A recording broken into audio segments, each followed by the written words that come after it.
Sex with my wife.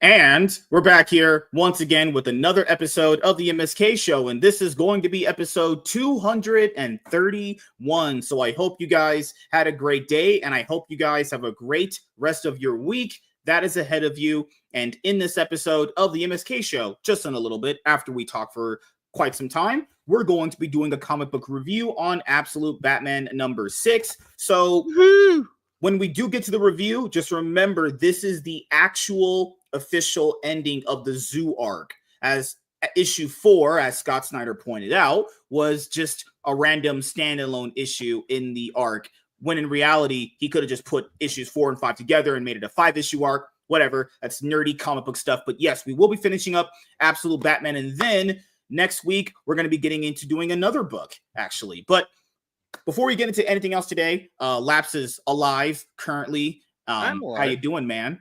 Good. How are you? Well, I bought a bunch of books this week. There was a lot that came out. As you guys know, if you guys checked out my comic book Mark Watch episode, fucking hell. There's so much shit that came out. There's literally weeks where like there's only 3 floppies you'll buy or new titles. And then there's weeks you freaking get like a whole bunch of trades in there, a whole bunch of omnibuses, or there's weeks where there's like 1 or 2 things that come out. Wonder Whammons, 7. Whammons. Oof. I got the Absolute Superman, which has been awesome, by the way. Yeah, I remember you said it got better and better over time. Yes, it did. I did pick up on the Absolute Superman front. I think this is number 7. Yeah. Got another. I bought that cover. I think that one looked the best. Yeah. Yeah, I got that in the regular cover. I'll be honest with you, man. Some of the main covers haven't been hitting lately for a lot of these titles. I've been having to kind of get some of the variants. I think the Batman has been the most consistent with the covers, in my opinion. Yeah.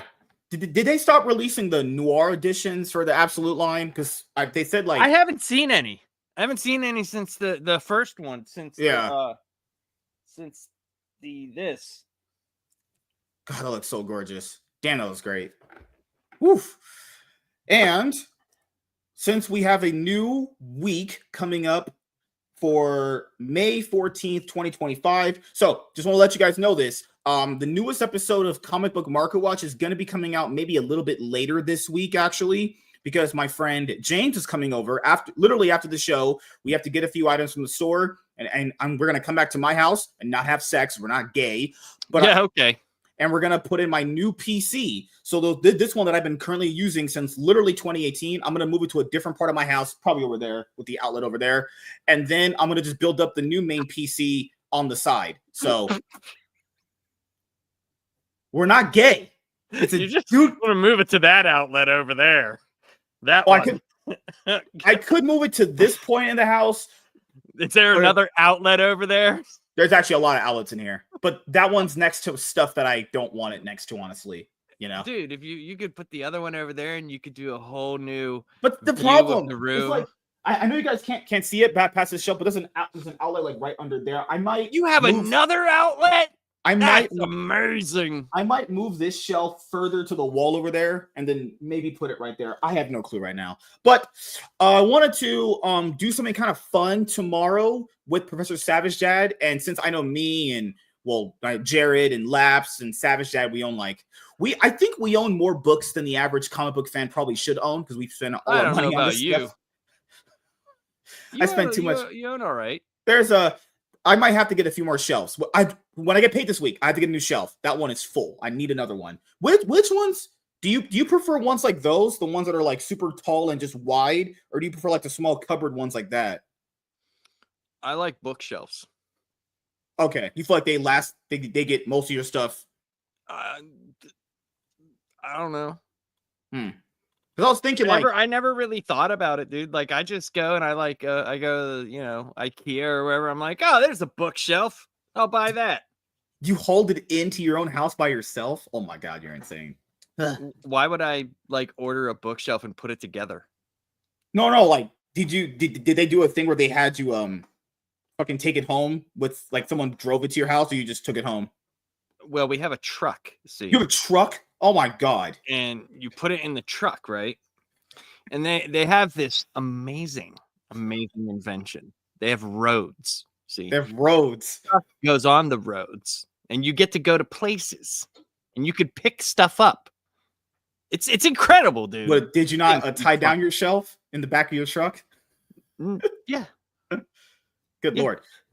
So you have a Dodge Charger.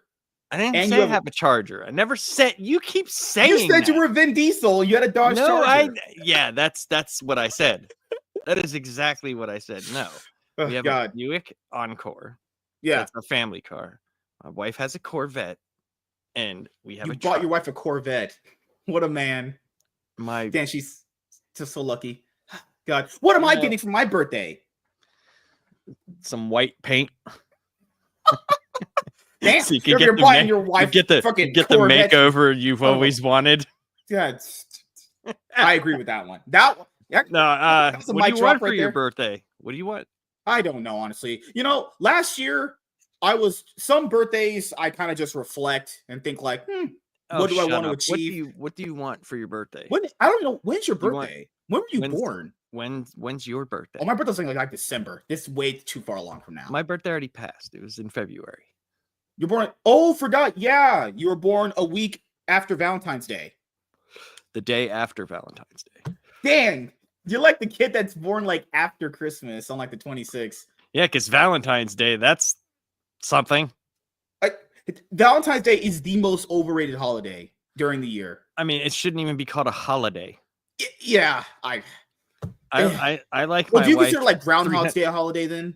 No, a holiday Yeah. is something you get off of work for. Nobody's gonna be like, "Hey, you've been married a long time. You get off for Valentine's Day."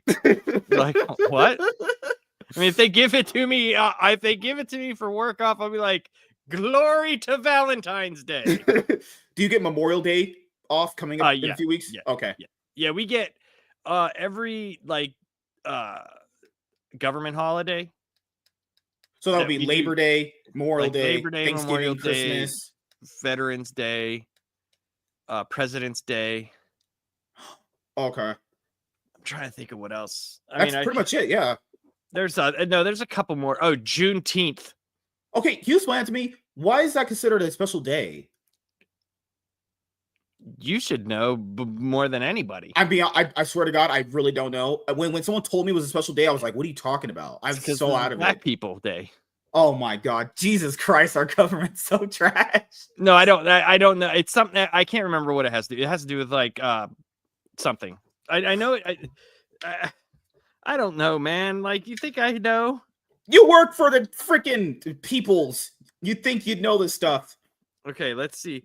Juneteenth, also known as it is Emancipation Day.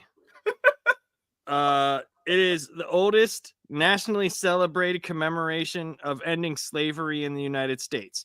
Juneteenth commemorates the anniversary of June 19th, 1865, when Major General Gordon Granger led soldiers to Galveston, Texas to deliver General Order Number Free the Slaves. Okay, I think that should be kind of celebrated. That's fine. That's No, fine. I have no problem with it. I remember whenever it first came up and people were like, I didn't know what it was for. Me neither. Yeah, I'll be 100% honest. I didn't know what it was for. When I heard it from And my I friend did- Chaz, I I was did- like, "What the fuck?" I did look it up like when we first got it off, you know, Mhm. because it was like 2021 maybe Mhm. or something like that. And I had forgot about it because they took it away one year Mhm. and the government did, like, as a government like day off. And then the way they do holidays now is if it's recognized where you live, then you can have that day off. Like on my calendar coming up, it says I have Juneteenth off. So Mhm. they probably celebrate it here. I'm only here for laps. What? No, I'm here for Miss woman- Sparkles. Oh my God, everyone's here for you guys except for me. So it's always how it goes with you people. You know what? If you were cool with the chat, then they would care. What? Oh my goodness. So before we get into reviewing absolute, well, hold on. We gotta say What happened? hi, Emily. Hi, Z. Oh, yeah. And hi, Sparkles. How are you guys tonight? WZ is a cloud chaser. We will never acknowledge this man in our life ever Don't again. you dare talk about Z that way. I will come through the internet and beat you with my shoes. Oh my gosh. Speaking of, I went and picked up the newest Jordans on Saturday. How much I wasn't even going to grab them. They were like, they released the Jordan 1 Reimagined Carolinas. I wasn't even going to grab these, but they were just sitting there in the window and they were calling my name. So I grabbed them. And then I went to this one shoe store that has like rare shoes. Mm-hmm. And I bought a pair of Jordan 16s, the Midnight Navies. Ooh. Which are fucking dope. They got the cool shroud on them. There's no way you're going to wear that one. You're not going to wear those ones outside, right? Yeah, I already have. I wore them. Those are white. You're going to get them dirty. They have these things called shoe cleaners where you can clean the shoes. You're right. And like you can, yeah, you're old. Sparkles has more clout than me. Lies. No one has more clout than me. I give you guys. Oh, get out of here. Sparkles has way more clout than you. Way more. If there was like a measurement of clout, you might be down here with like the Ducks and the other pond folk. Oh, I forgot. I don't think I've ever asked you this. Do you have pets? I think you said you have a dog. No. I had a dog. I will never own a dog again. Okay, so if your son was like, Dad, can I have a puppy or a kitten? That's a very complicated question. I don't want a dog, man. I had a dog for 16 years and I was attached to that dog. And when it died, I know the feeling. It broke a piece of me inside. Mm-hmm. And I was very upset. Like, yeah, dude. It was literally like that old man's best friend thing, dude. It was like as soon as I got home, it was a big ass dog. Like I would sit down in my recliner, that dog would jump up right on my lap, and he would just look at me like, "What are you doing, dude?" And I'd sit there, play video games. He would lay there the whole time, and I knew, like, because he was old, and we had a court case with the neighbor because he was big and he was scary, but he barked. He definitely would bite you if he didn't know you. But why would you be like coming on my property? You know, and we had it fenced in. And my neighbors hated the dog. And we got home one day and he was in the backyard and he was just laying there.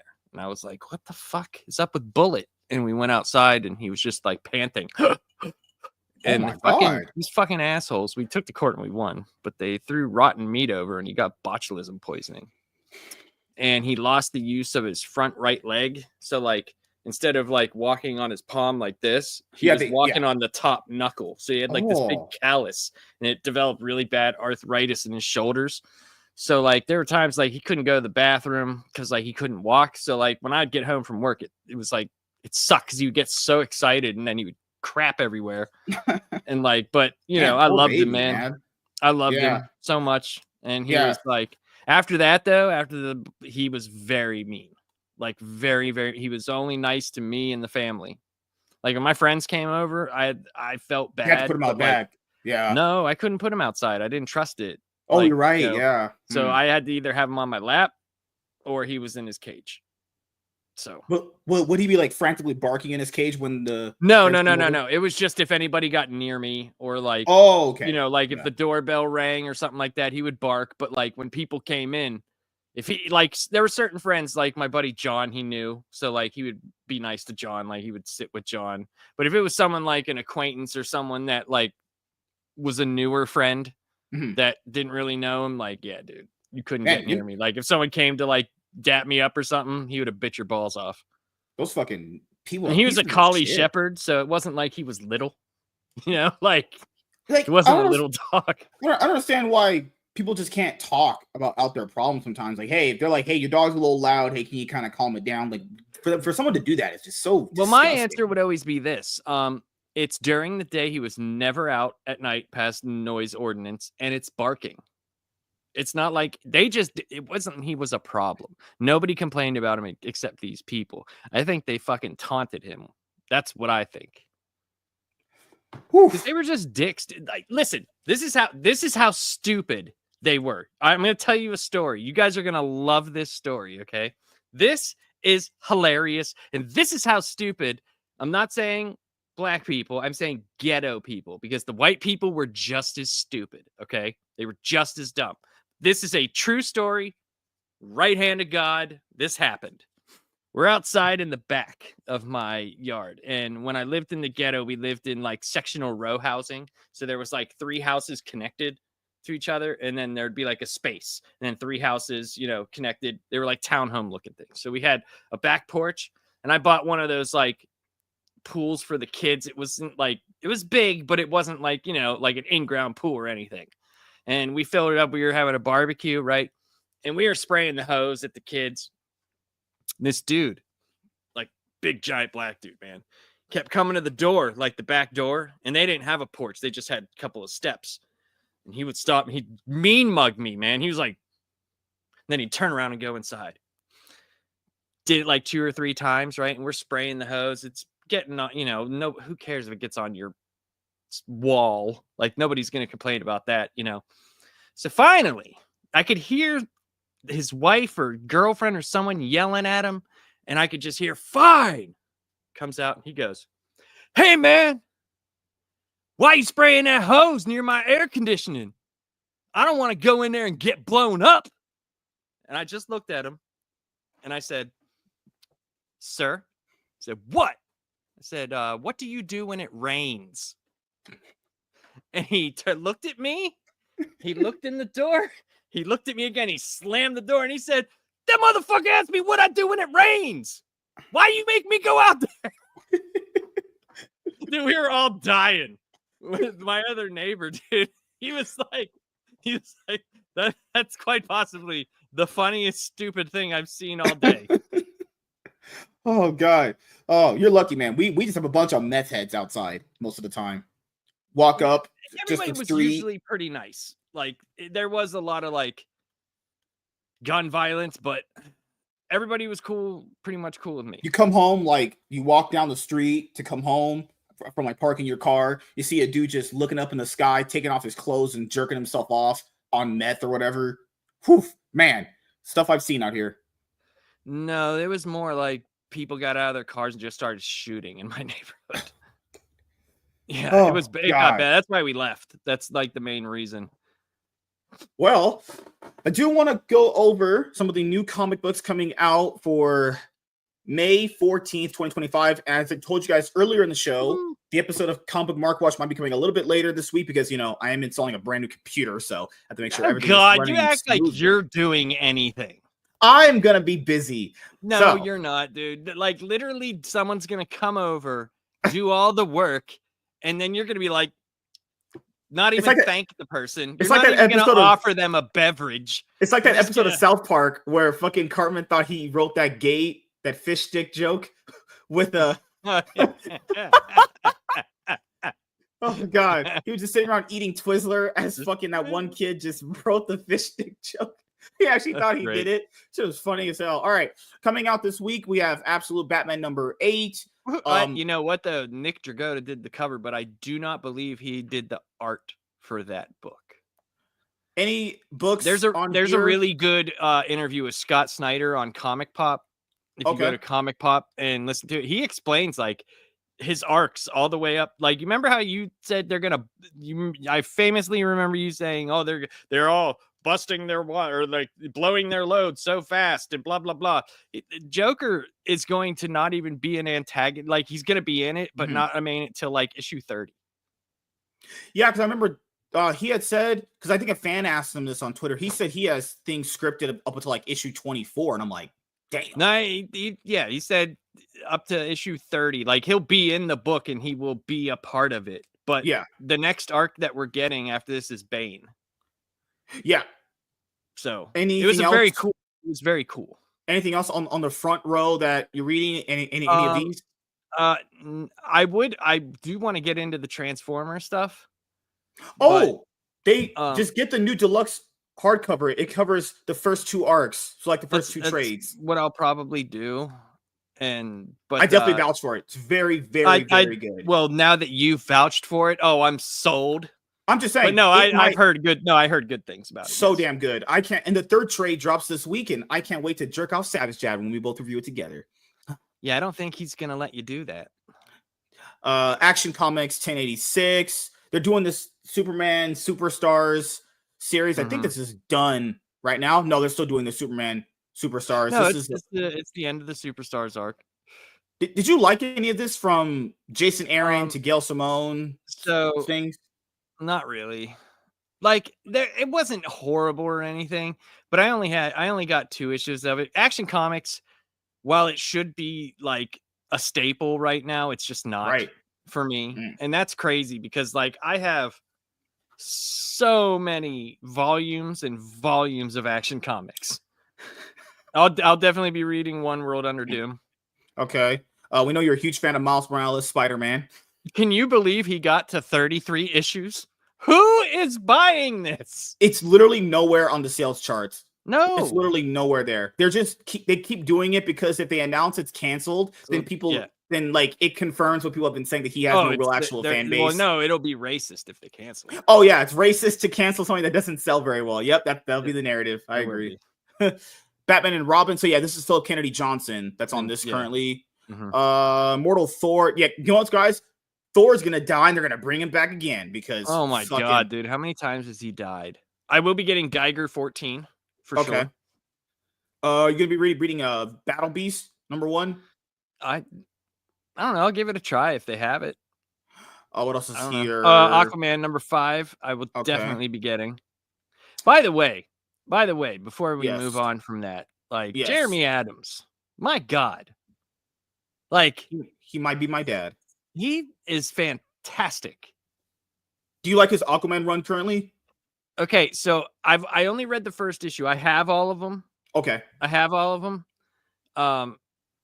Well, up to 4 until tomorrow. Yeah, I have all of them. I am going to read it, but I wanted to stay current on his Green Lantern run because that's been like just.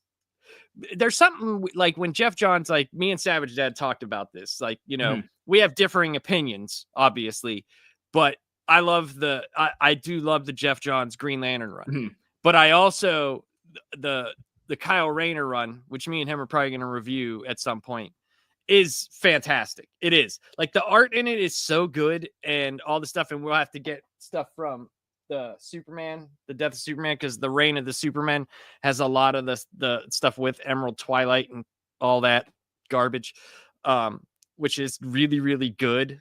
And I don't know, man. When Green Lantern is written good, it's just so much fun for some reason. I don't know if it's just the character or whatever. Yeah, but it's awesome. And I see Havoc, aka Booster Gold, is in X Factor 10. That's where he went, dude. He went to the X-Men universe. Oh, we'll talk about Hickman in a little bit. There were some things he revealed earlier this week. Nice. Yeah. What? Oh, that's what I was gonna say. I did not allow you and Professor Savage to collab with each other. It has to go through me. It has to go through an approval process of collaborating here. Yeah, that's not gonna happen. New Supergirl run starts with Sproon writers Sophie Campbell, Bruce. I don't even remember the video we did. These motherfuckers, we called him Bruce. Yes, Bruce is writing Supergirl. I don't know. I know I'm probably just gonna pick it up just to see what it is. Like I said, it's an issue 1. We'll see if it's worth the time. It's not. I'll just wait for trade. Like here's the thing. I have to go into #1s unless it's like someone that I know and I'm like, oh, excited. Yeah. I have to go into it like going, I don't care who the writer is. I just got to look at the pages and see if it's good.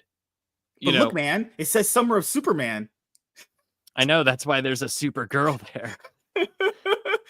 I'll probably get X-Men. Red Hulk -- Oh, have you been reading? Did you like the new one so far? It's not that. It's part of the One World Under Doom. Oh, you're right. There's a bunch of issues I don't have, but like, dude, they're not even halfway through the event, right? It's One World Under Doom is 9 issues, and anything that has, see at the top of the comic where it's got the Doom eyes and it says One World Under Doom. Yeah. There's already like 47 of them. Oh yeah, like on here, they have the reading order for One World Under Doom, not barring the main issues. There's like It's 59 issues to collect for the whole yeah. run. Oh, it's gonna be more than that. Way more. They're Probably. already at like 40 something, and it's only on issue 4. That's There's insane. 9 issues of One World Under Doom. 9. So it's probably gonna be like one of those. What's this? that? Like what was the one? Original Sin. What was the other one with the scrolls? What was that one called? Oh, Secret Invasion. Secret Invasion. Like, did you read that? That's like 140 different singles. God damn. Exquisite Corpses #1 is coming out of Image Comics. I know some of you guys have said you don't like superhero stuff. No, that's fine. What you would be doing is you would be going over like Image Comics and Dark Horse Comics stuff if you're not the biggest fans of like superhero stuff. Yeah. Yeah. I'll go over the synopsis later on, but this looks kind of cool. I don't know. James Tynion, he definitely has a writing style, and like there's stuff that he's done that I've liked, you know. Oh, this omnibus is dropping this week that you're going to be very happy about. I instantly thought of Lapse when this happened. Don't even, if you show me like Tom King. Oh, I got one even better. I'm pretty sure. Yep, we have the Night Terrors omnibus coming out. Oh God, man. Dude, why would anybody want all of those? For $150. You got to pay me $150 to read that. Look at them. Look at I knew this was coming out, and I was like, guys, how much beg Lapse to get this first collection of omnibuses? But look. Oh my goodness. Look at the first line, okay? Only 4 issues of Night Terrors, right? But every single one, Night Terrors Action Comics, Night Terrors Angel Break, has 2 of them, right?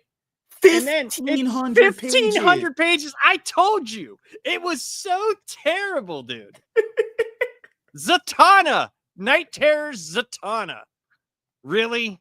The magician who would obviously know she's in some sort of like different realm is getting a night. That's crazy. They were sleepy.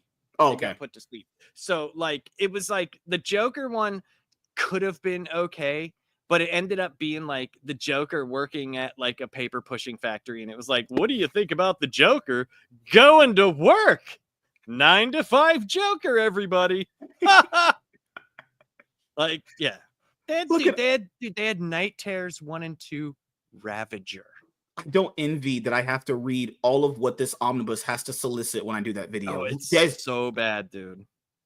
But I mean, would you recommend getting something like this that has the whole event and just getting floppies collected? So, well, the only reason why I would say no, right, is because people like if you don't realize the size of a 1,500 page omnibus, which like that. Death and Return of Superman, like you can't tell the black cover up there. It's literally, guys, it's like this.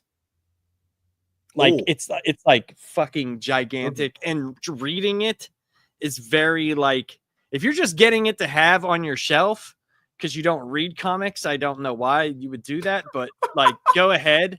But if you're actually gonna sit down and read it, like go see if they have any trades like volume wise, you know, like because it's so like that. Have they dropped trades for Night Terrors? The Night Terror stuff, from what I've noticed, has been put in different like not a dedicated trade, but in other characters trades, like the Green Lantern one we read, it had Green Lantern's Night Terror stuff in there. But the thing, I think the reason why it had that in there is because if you remember, that's like literally the only one that actually dealt with what went from issue 2 to 3. Yeah. Because he kind of went to sleep on the plane, you know, like so he had to know what happened in that time frame, but where he was talking to what happened afterwards. Like if he would have just been like, "Oh crap, I woke up. What was that?" Like, you know, we would have been like, "That's some bullshit." Like, so what are some of the collected? Oh, speaking of Tom King, the Tom King Superman Up in the Sky Deluxe Edition hardcover comes out this week. Bad. Which actually isn't bad. Like, dude, Tom King, there's actual stuff that he writes that's good. Like, Superman is actually okay. But another DC's Finest book. Red Hood and the Outlaws, New 52 Omnibus, hardcover, volume 1. New Avengers Modern Era Epic Collection, the Initiative. So one thing that I am excited for going into Absolute Batman is Tom see, you got me all Tom King'd out. Scott Snyder talked about him dealing with the Red Hood gang, which would be really cool to see other people like what his take on there would be. And he did say that this Joker coming up is going to be the darkest Joker that he's ever written.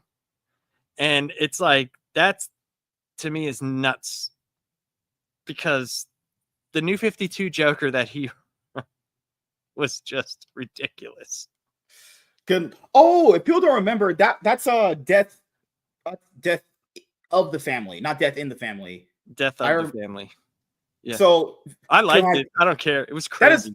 He was on acid when he did that book. That is some of the most wild shit I've seen for a Batman comic. It's the one where like Batman versus the Justice League, and they're all Joker toxined up, and he knocks them all out. And that's the one where he cuts off all their faces and makes them eat dinner. Yeah, that's the one where Alfred loses his arm. Oh my god, that's a wild ass. It's crazy, man. It's crazy. Endgame is also crazy too. Scott Snyder was on meth when he wrote that book. Completely methed out.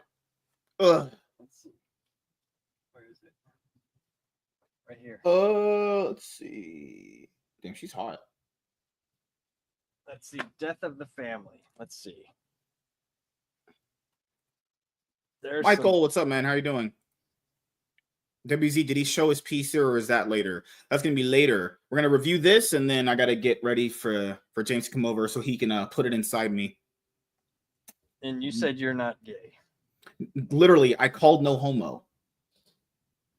That makes it all the better.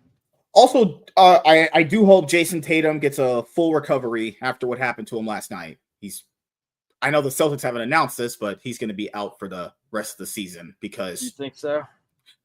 Yeah, I mean, do you think he's coming back after what happened? Like they say that injury usually takes like a year to heal, roughly.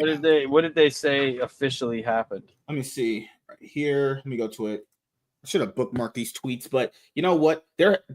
Why are the hashtags for some of these NBA teams so cringe? The Celtics is hashtag different here. That's so bizarre imagery, dude. So bizarre.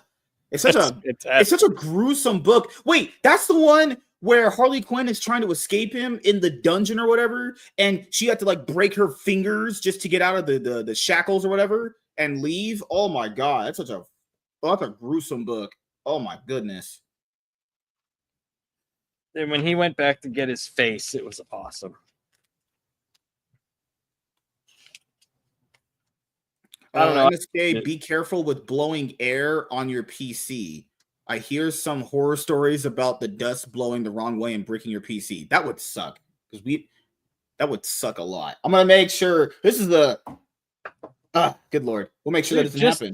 Just go, like what you do is you get some tools, you dig out your wall, you build an air-cooled compartment in the wall.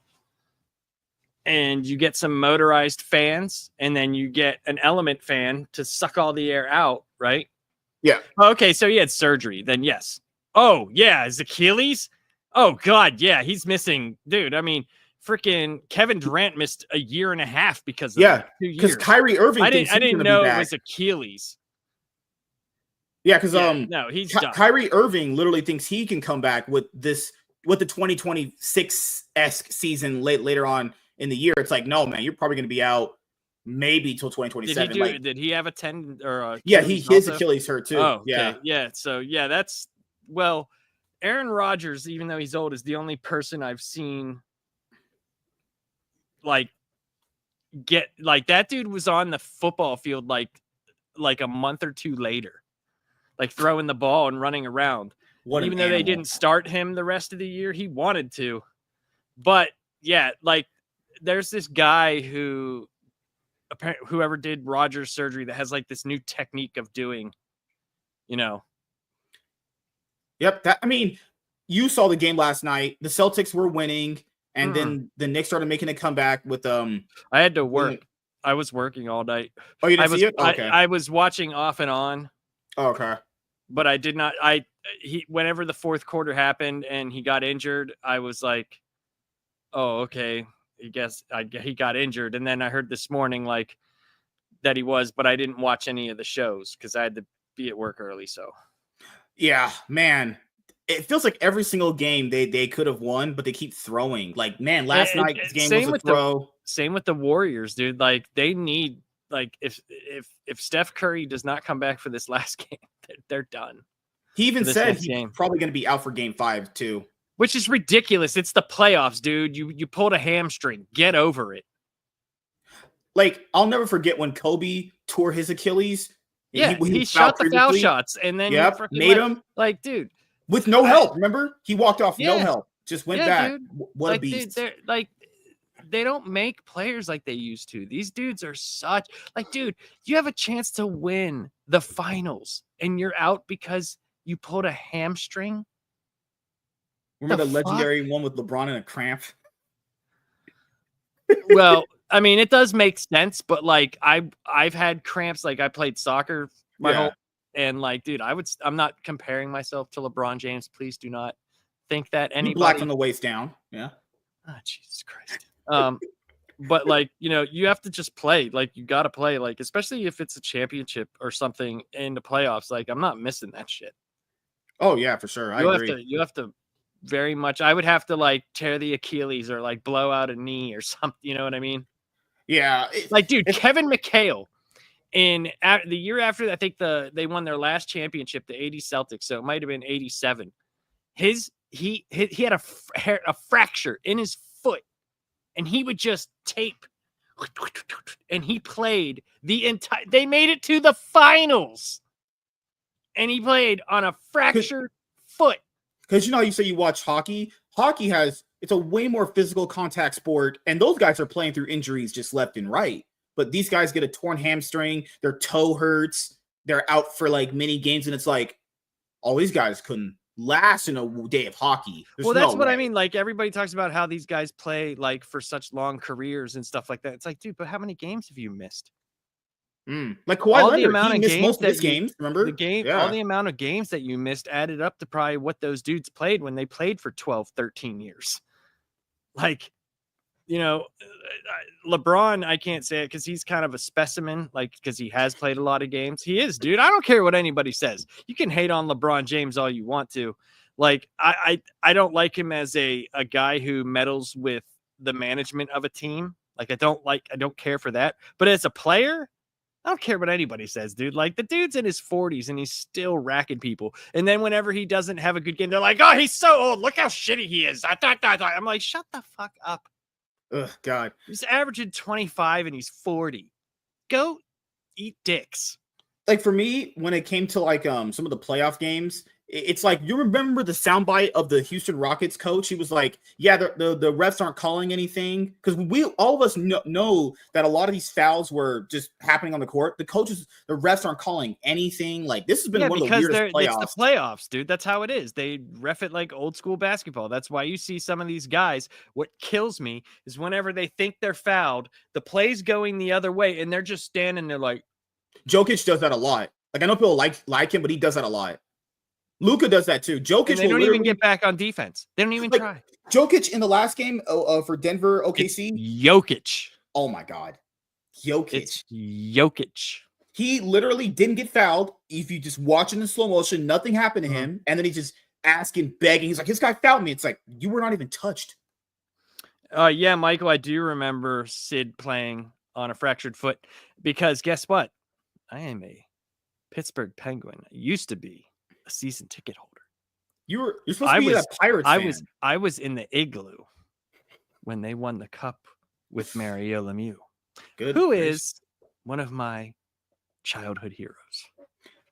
But I will say this: I just don't want to be the fan that was because the baseball's going on right now. There was this Pirates fan that apparently fell from the stadium onto the field.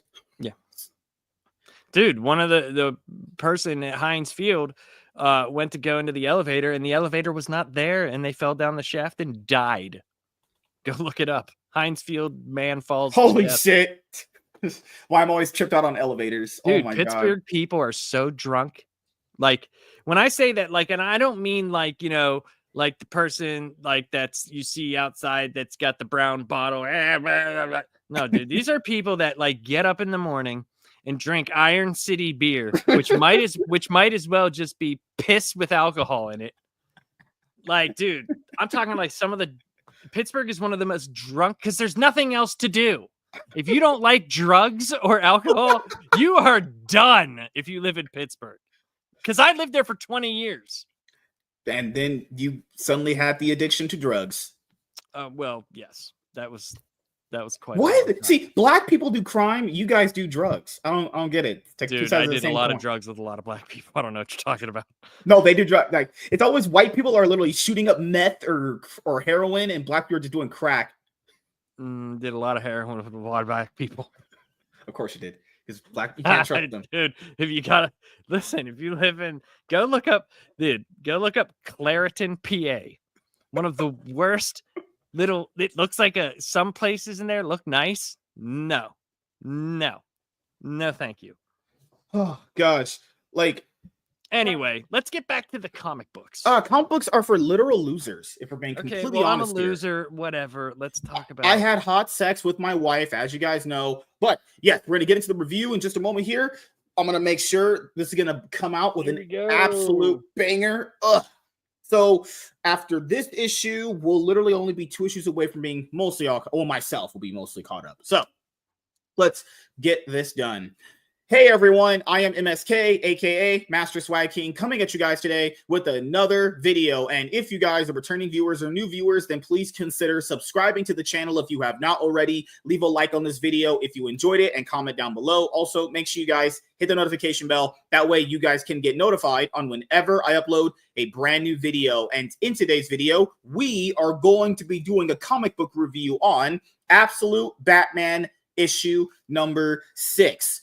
So, if you guys have not had a chance to check out our previous comic book reviews on Absolute Batman issues 1 through 5, I highly recommend you guys go and check out our previous comic book reviews on Absolute Batman issues 1 through 5, because the reason why I always say that is mostly due to the fact that, hey, we're going to feel pretty much differently about each issue moving forward, and that way you can kind of understand how we actually felt about each individual issue as we get closer and closer to the later issues in the series. So there's one more thing I would like to let you guys know about when it comes to Absolute Batman number 6, because we were confused about this. No, I wasn't. I was not confused. I kept telling you. Maybe it was just me, because it's always just me. But I did in the chats of other shows that you did where I am like, no. So I did highlight this on an episode of Comic Book Market Watch where Scott Snyder was asked a question of like the whole Zoo arc and everything. So Absolute Batman issue number 4, which had that insanely awful art. It was still part of the Zoo because this is part 6. Yeah, because so he said that's a standalone issue and that this would just be the official ending of the first arc, which is like, why not just pair issue 4 and 5 together and then just have 5 books? Or you could just not give a shit about arcs because they don't mean anything. Read issue number 7. It literally takes off right where this ends. Well, I'm sorry that I have sex with my wife and I eat chicken and steak every night. But nevertheless. You know what? You have to pay me $1 every time you say sex with your wife. You have to pay me $1. Well, then I would have no money. I'd be a broke black guy on the streets. Well, them's the breaks. That's true. So, overall, for just the first 6 issues for Absolute Batman, I mean, this has been a really fun, interesting series so far. I like it. Like every single book, essentially, you have what's happening in the present, then you have stuff happening in the past as far as what's in Bruce's psyche. I think that's been pretty cool. It's overall, called building a character. God damn. And overall, this was, I think, the one of the best issues of the series so far. I had a lot of fun with it. You know, I can't wait for the next arcs to take place. Now, after this, similar with Absolute Superman and Wonder Woman, they're going to be doing like 2-issue arcs instead of just a full 5. No. For Wonder Woman, they were. That's Wonder Woman. They're going to be doing I don't know if Batman is going to be doing that. A full Bane arc. The 2 issues was not for Wonder Woman, wasn't an arc. It was literally like 2 issues of like a backstory of her fighting this specific animal. So all in an arena. So just from the first 6 issues, how are you feeling about it now that we've got to the first conclusion? Yeah, I love it. I don't look at it as a conclusion though, because like this stuff is still happening in Gotham. Yeah, like that's why I'm saying I don't like it's not an arc in a traditional sense. It's really not, like, because like I don't want to ruin anything, but I've read issue 7 and going through that to what's going to happen in 8 and going forward, it looks like a lot of the things that happened in my theory was that, if you remember, I didn't think Black Mask was the one really pulling the strings. I think it's Joker. And I think where at the end of the first issue, when he got on that airplane, I think he's got like some sort of like Jeffrey Epstein island, like, and not where it's like, you know, a sex island, more just a private island. And I think he's pulling the strings and having these people do specific things. Because you have to look at it in the frame of the only different way to write the Joker now would to have him be, you know, this clean cut guy, businessman that has tons of money, but he's got the political power and he's a man behind the curtain almost. So he's still insane, but he has the wherewithal and the means to finance and destroy what he wants to. So how does that look? How does that chaos look? And it looked like, you know, the party animals and like stuff that they did. And now we're going to have, you know, a new player coming in the end of this and then issue 7. Yep. So what does that look like? Now, there could be those type of characters like what we'll get in issue 7 that come out of nowhere. Are they technically part of the Joker's overall scheme? They might not be. So that is very interesting to me. Yeah, that's very interesting to me, because stuff that could go against the Joker's plan, does he just ward it off and go, okay, let's see how this plays out? Or does he take action against it too, because he's such a narcissistic, crazy person? So we'll have to see for that too. So I think there's a lot of intrigue when it comes to this book in particular, because I know how Scott Snyder writes. And I remember the death of the family, crackhead run. That's what I always. I mean, I was on drugs, guys, when he wrote that book. There's no way he wasn't. I don't believe he wasn't on a supplement or addicted to something for a second. Some of the craziest people I know are drug-free. I'm dead serious. Some of the most messed up ideas I've heard are from straight up sober people. I mean, look, I could probably write something as defame as that. I don't do nothing. I'm sober as a joke.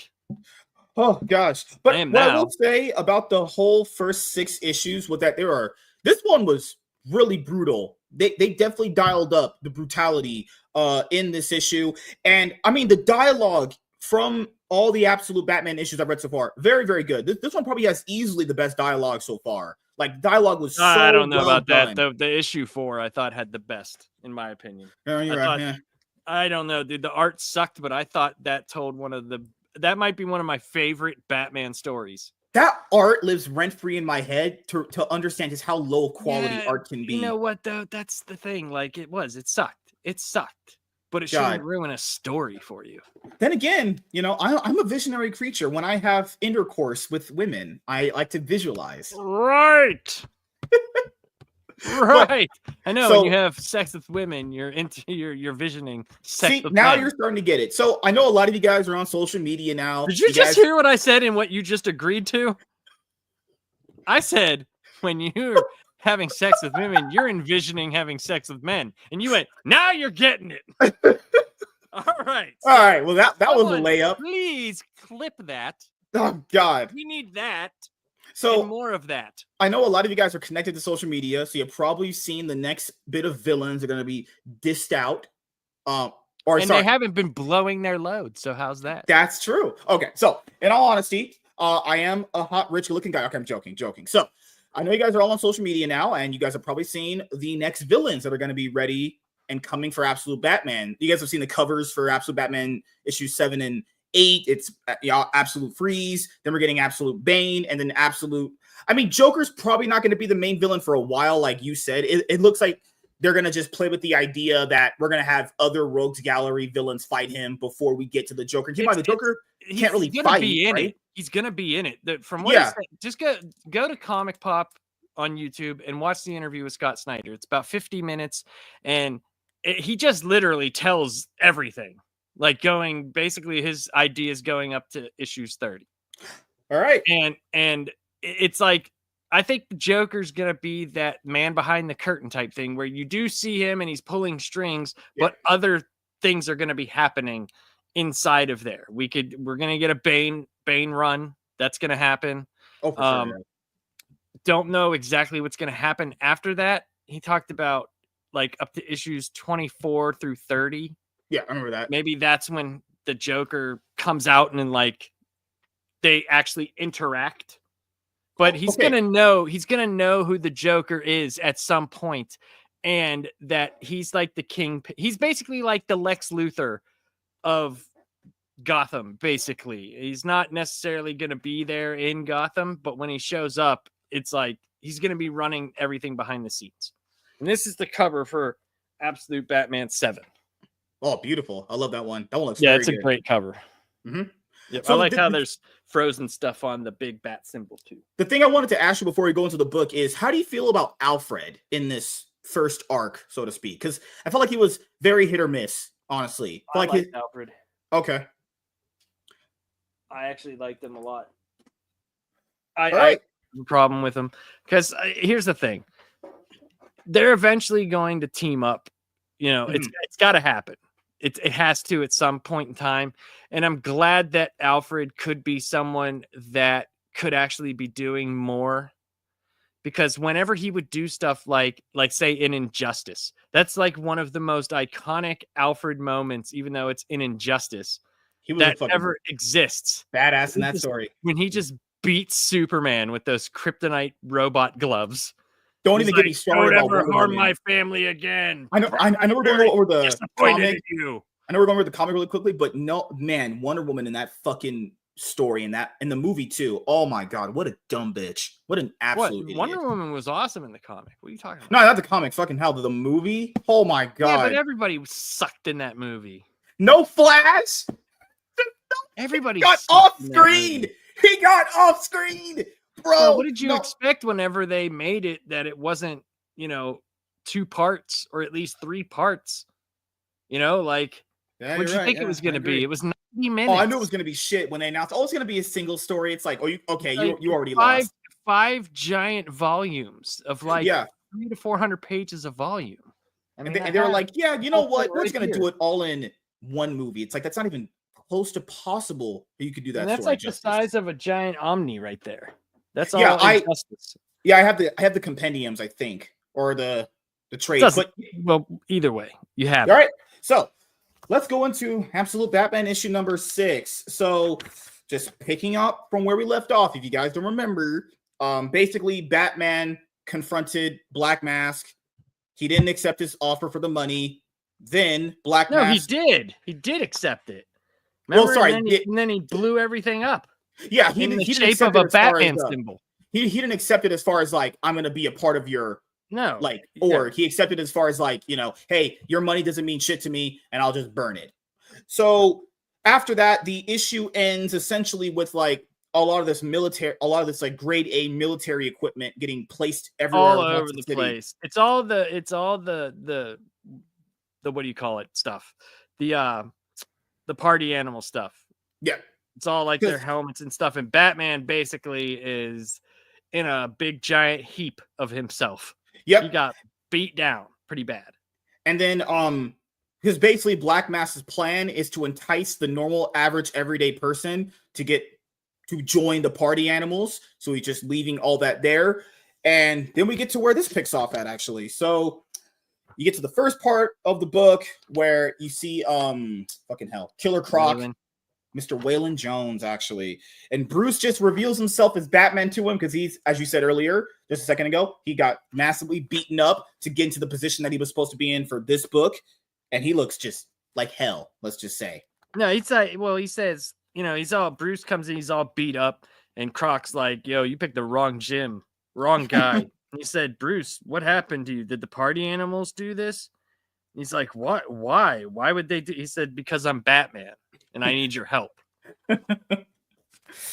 And then after that, we get the nice little double page spread of the boys together. The Zoo, part 6, actually. And then, as I said earlier, the book and a lot of these in this first arc for the first 6 issues all bounce back between flashbacks and present. So Bruce is having a nightmare, where he's having a sleepover with his buddies, and then the mom opens up the door, and then the guy with the guns there. Yeah, and he's like, no. Yep, he has a little nightmare. He goes and crawls up to his mommy. It's really cute, really wholesome. Well, and then it does show one good thing from this Batman to the other Batman, that his mom is still there, and he does have that part of humanity left. Like, he hasn't shut himself off from everything. Yeah. So that's why he still has the connections that he has. Because if you think about it, like, the friends that he has as regular Batman have all, like, who does he have besides, like, Superman? Think of it.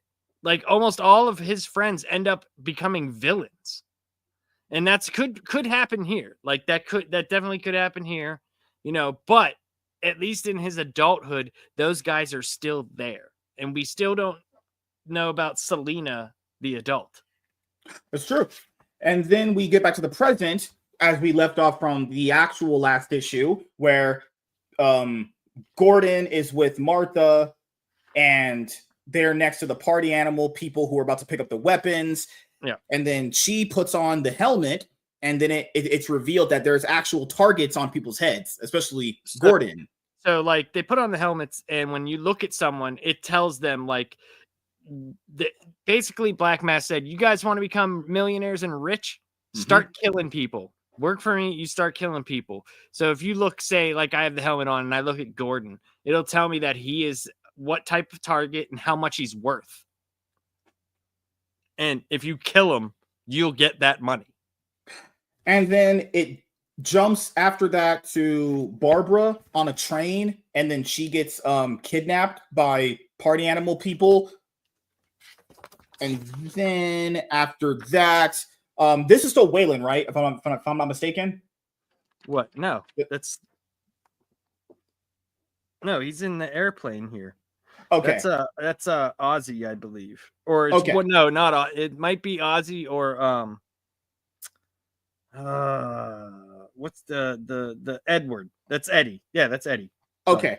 So then you're fine. Then Batman ends up getting dropped off to where Black Mask is going to be at. Yeah, this nice, cool little page right there of Absolute Batman diving onto the ship.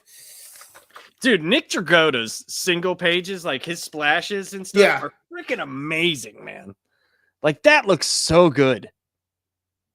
Why wasn't this the cover? That looks great. That looks fantastic, honestly. I don't know. My cover I got was dope as hell. What are you talking about? Damn, I just got the poor motherfucker one. I mean, like, that's what that was inside. Oh, damn. Now you're just rubbing it into me. So I'm not rubbing anything in you. I rubbed one out last night. Okay, jokes aside. So Batman that's the only time I know that you're not joking. So Batman hold on, let me do this scene. This is way too funny. I died at this. I couldn't stop laughing. It's like the only time the comic actually was funny, because it's typically not funny. It's a pretty serious overall tone. So he jumps down, right? And, like, remember Mr. Benjamin, the freaking DJ for Black Mask, and they all have those, like, weird, like, whatever those things are. Are they like people? Like, what is up with their hair? Is that hair? Or is that like tentacles? I don't know what the hell those purple people are. So he's DJing, right? And Batman's jumped out. And he jumps right on him. And he just smashes him to the ground, right? So then he goes around, and the life preservers, the U-shaped ones, he grabs right around his neck, dude. And he's like, what, man? Oh. And then he throws him overboard. So the little kid, the little freaking annoying little kid, he goes, charges Batman with a knife, and he just picks him up by his things, right? And he just punts him. he kicks him into the water, and the woman looks at him, right? And she's like, I don't want any of this. So she just runs and jumps overboard. He literally gave the definition to fuck them kids. And actually, in the expression, dude, like that picture right here of how crazy Batman is. Like right there, it was so cool, and she just takes off and just jumps over. Freaking hilarious. Dude, the part before that where he got the life jackets out and then he choked that bitch to death. I was like, this man's brutal. He wants to make sure he was going to choke. He didn't choke him to death. Oh no, it's that was the vicious way he choked him. Oh, that was hilarious. Oh yeah, he choked him and then he kicks him. Kicks him right through there. Yeah. That part was funny. I'll give him that. But the part where he kicked that little kid just off, like, bye, bitch. Ugh. Dude, it's one of the best. Dude, look at this panel. Like he like the little kid down. That wasn't here even like a light kick though. He actually put some force into that. Yeah, and then he's like, "I'll kill you." He grabs him by the hair. It's like, yeah, you know what?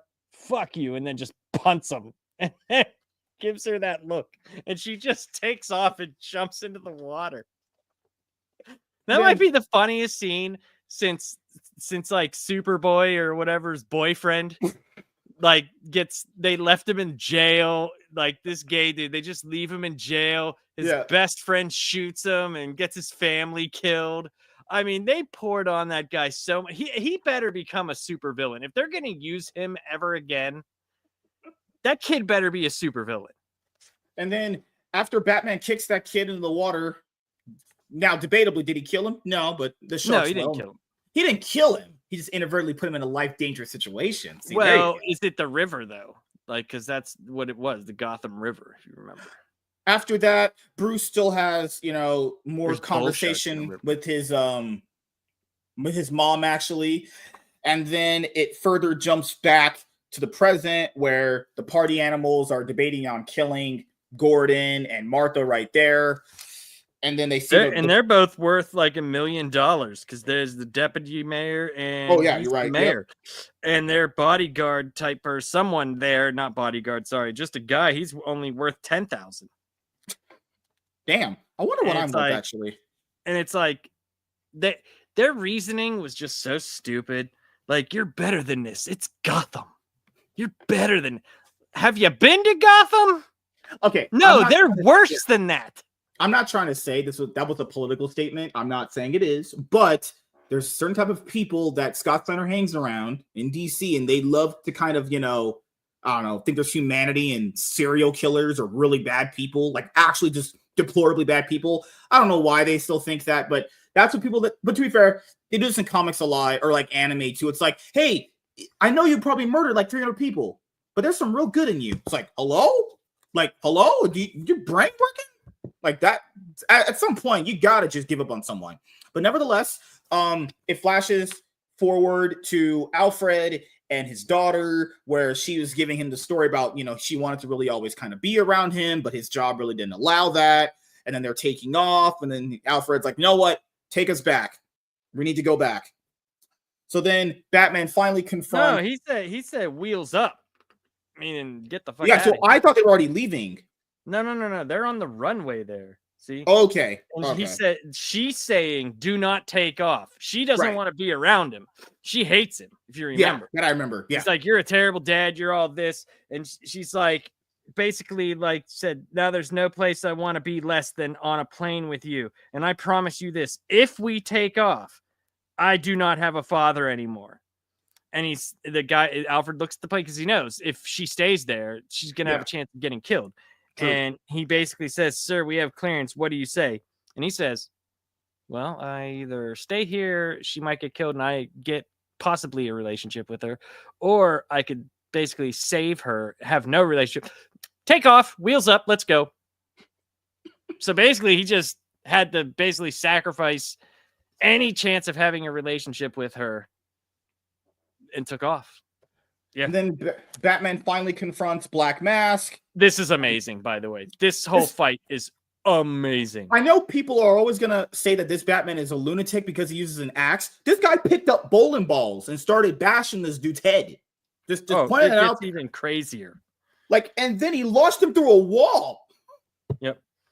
Yeah, he launches him through a wall, and that's where you see all the you see Maroni and Falcone that he killed in the first issue I do at see the that. Yeah. dinner. Yep. And he got the Black Mask pulls out this like razor wire that like guys use to Yeah. choke people out, like piano wire or whatever. Mhm. And he's choking him, dude, to the point where like he's losing blood and he's starting to have flashbacks like of his mom telling him the stories and then flashing back to his friends. Mhm. And then all of a sudden he's like bent over like this and he just headbutts but uses the freaking bat points on his ears and goes right through the dude's eyes. Like just like blood everywhere. Oh God. And what I initially thought was that helmet was connected to all the other ones. So I initially thought, hey, if he does that, then it's gonna blank out all the vision of the helmets in Gotham. But That would have been kind of neat. That's I why thought I that was was gonna wondering. happen. That's That's what why I I'm thought. wondering if this technology didn't come from him. You know what I mean? Like Yeah. he's making it sound like it is, but is it cover for the man behind the curtain type deal? You And know? after he just blinded this guy to death, he just threw him in the water. Jesus. Dude, he just drags him to. He just not only has he kicked people into the freaking Gotham Harbor, he punted a child into it. The woman took off herself. He just drags No Eyes now and just is like, yeah, whatever. And then the motto that his mom was basically trying to tell him was that, because like he was gonna ask her like, hey, what do I do when I have these kind of situations? And then she's basically saying you just have to be hopeful. That was the most biggest takeaway from that. It's that you always just have to have hope, and it's like, okay, Yeah, it's dumb. I don't like that thing. Like, because they basically Gordon's there, and so Batman does before that. Batman does go in and he finds all these servers in the boat, right? And he's like walking through, and they cut back to the guys with the guns holding him on Gordon. And they're basically like, hey, I can't kill a woman, so just get out of here, you. And she stops and makes her womanly stand, and she's like, so you're killing him? You might as well start with me, but you're better than this. You hear me? We are better than this. It's like, shut up. Good Lord. And it's the craziest because we know, I mean, she might not do it in the later issues, but if she doesn't arrest those people, then then what are you doing? Like, you're trying to be some sort of like mayor or in the police or in the law enforcement of some kind. If you don't arrest these people that attempted to murder a lot of people, what are you doing? Yeah.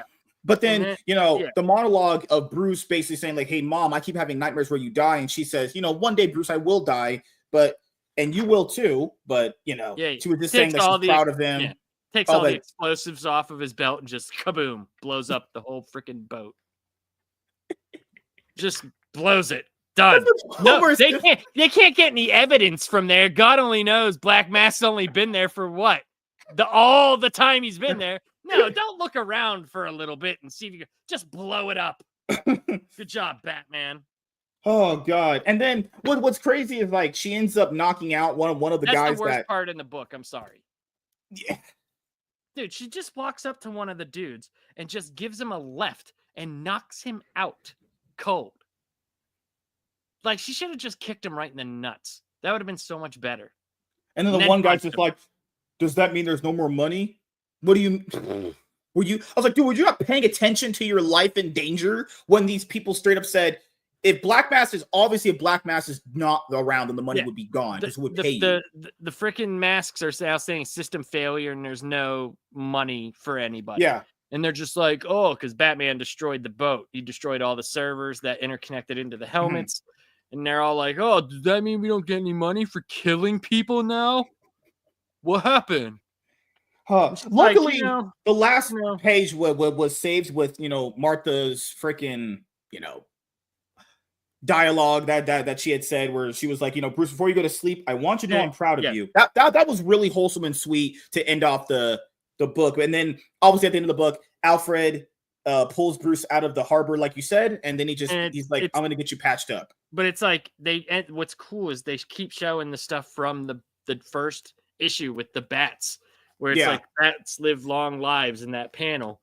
And he goes to, basically get him good. And then we get this. This epilogue. Epilogue. So you What just see Joker, and then it's like I don't know what is on him. Is he strapped to a chair? I thought he was strapped to a chair, honestly. Yes, maybe but what's all over him? It's like a baby fetus. This is the same guy. That guy Scott Snyder. He just is weird like that. So he's sitting there. He's sitting in this weird ass. Like, check this out. Like, I don't know what to make of this because, like, me neither. there's Yeah, all this stuff here, but then they show that baby face, and you see the baby hand down here. I straight up. That's really creepy. So he's like. He says, the guy in there with Joker, he basically says, Sir, Sionis is reporting. It seems there's been a small snag in Gotham City. And he's like, I'm aware. Said, it's time. Get Bane. You're like, yes! Get Bane. And then it ends with the cover art for cover A for Absolute Batman issue number 7. But Absolute Bane, if you guys are watching and listening to this review of Absolute Batman issue number 6, Bane doesn't appear until issue 9. Because you have a 2-issue arc. Well, I don't know if it's going to be a 2-issue arc because Bane will appear, but I don't think what he's dealing with is going to be solved. That's why I'm saying I don't. Oh no, that I agree with. Yeah, I don't know. Like, I know you like to put things in a little arc basket, which is fine because that's how all of comics. I was just looking at the images that they had posted. Right, no, that's how all of comics have worked since the beginning of time. Before we go to the thoughts and opinions about the whole issue, the whole arc and issue as a whole, this book, if you guys do collect this all in single issue floppies, because the trade doesn't drop until like August. So I would say if you kind of want to read Absolute Batman, you have plenty enough time if you want to just kind of catch up on it right now. It's only 8 issues, right? So that's not a lot of investment of money. It's like less than $30. You can have everything caught up right now. When you get to this issue, you will have a 2-page preview of Absolute Martian Manhunter number 1. So without spoiling the first issue, because we'll eventually review it ourselves here, did you like Absolute Martian Manhunter issue number 1? Oh, yes. I was, like I said, that was my biggest surprise. That and Challengers of the Unknown. Well, from the Absolute line, the Absolute Martian Manhunter, biggest surprise. I was very intrigued by it, and I was like, I want to know more. I'm not saying like it's this mind-altering experience of a book, but when you read it, you're like, damn, I want to know more. What is going on here? Like, what is happening to this guy? Like, it's very interesting. And the way that they do the Martian Manhunter stuff, because if you look at that page that they show you, look how they show, remember how we saw the Manhunter and it looked terrible? But if you look at it, it's actually his son who did a sculpture. That's what we were seeing. This art is so trippy looking. Oh, it's cool. God, it's pretty cool. Like I was saying, like I'm not the hugest fan of the art style. It looks just very cartoonish, like in a uglier way, but it looks kind of fun. I can't wait to read issue 1 and we'll review it and we'll see what happens. And then after, art style is fine. It's fine. Dude. Are you listening to this whole DC Studio showcase podcast thing? No? Okay. Because I know there was people getting sponsored by it and kind of shilling for it. It's like, guys, what are you doing? DC, why are you paying people to shill a podcast? These are my issues of Absolute Batman 1 through 3. They have a lot of variants. There's a lot. Every time I see one, I grab it. But, so now that I've finished the first, I guess you could say, arc for Absolute Batman. No, yeah, it is an arc. You can say that, yeah. And then Ultimate Spider-Man, that one ended with the first trade, with the first 6 issues. Okay, if you were to compare them, which one did you like more? Why would I do that, though? Like, which one would you read? I know you're going to pick Jonathan Hickman. I know you were. No, that's not necessarily true. But why would I compare the two when I can read both of them? Like, that's not like a giant Which one do you think has more depth to it?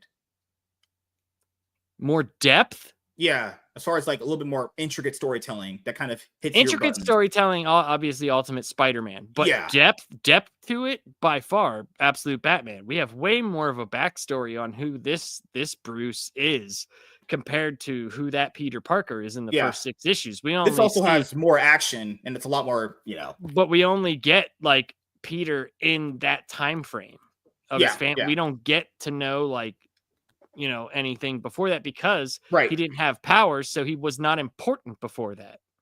Where we've seen this Bruce from the time he was a child to growing up. So there's way more depth, in my opinion. But the intricacies of Jonathan Hickman are very hard to beat. It's just very hard to beat that, especially with the world that he created.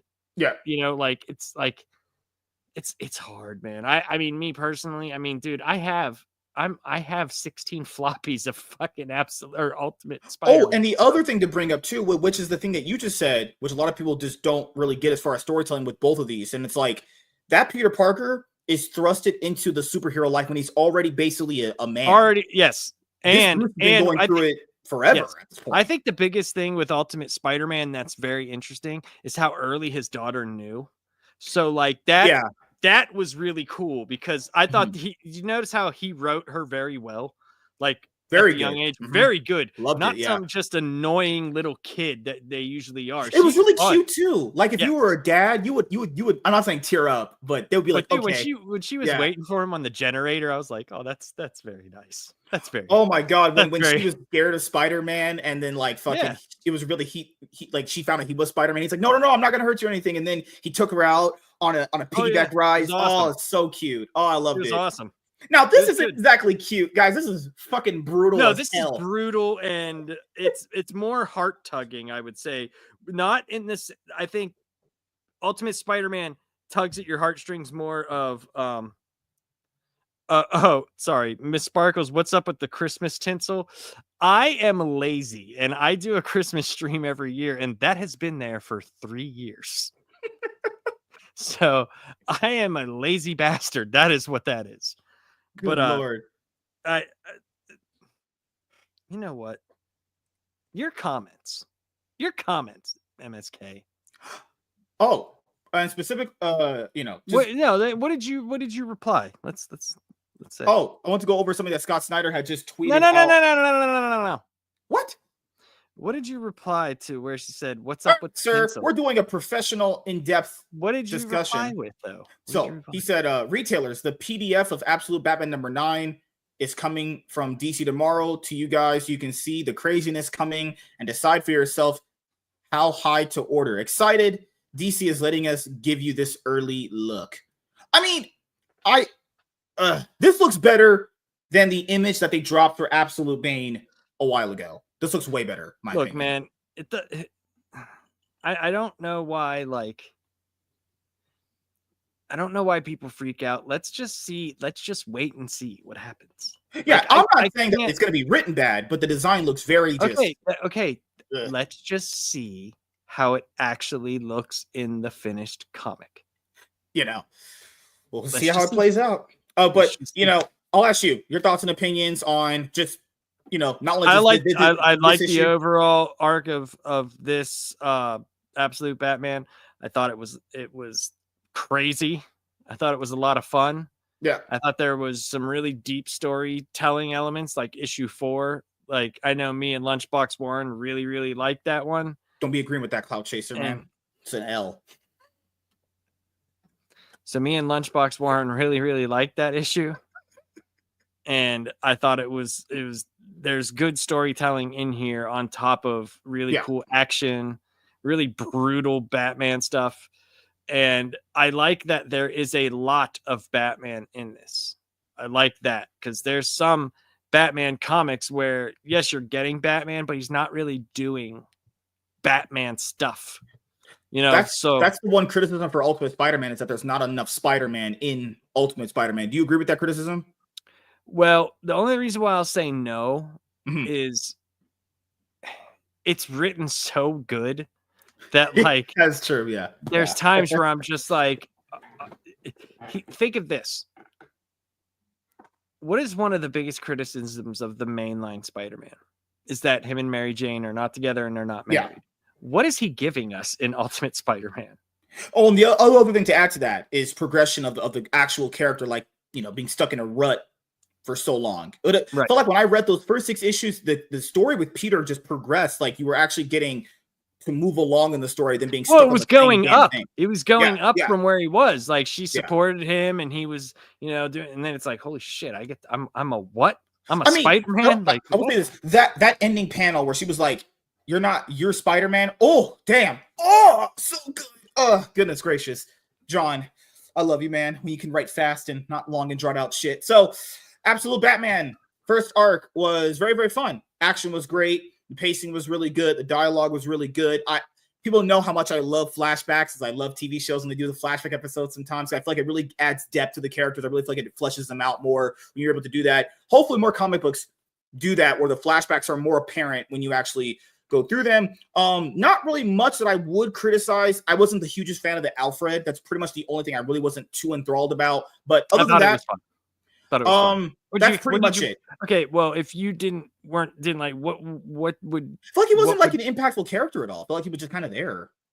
I feel like Batman kind of did more of the heavy. Of course he did, because he was told not to do anything. He was conflicted. I'll add that, but you know, he wanted to see what exactly was going on, and then he went against the agency that he works for. I think it's a slow burn with him. Yeah.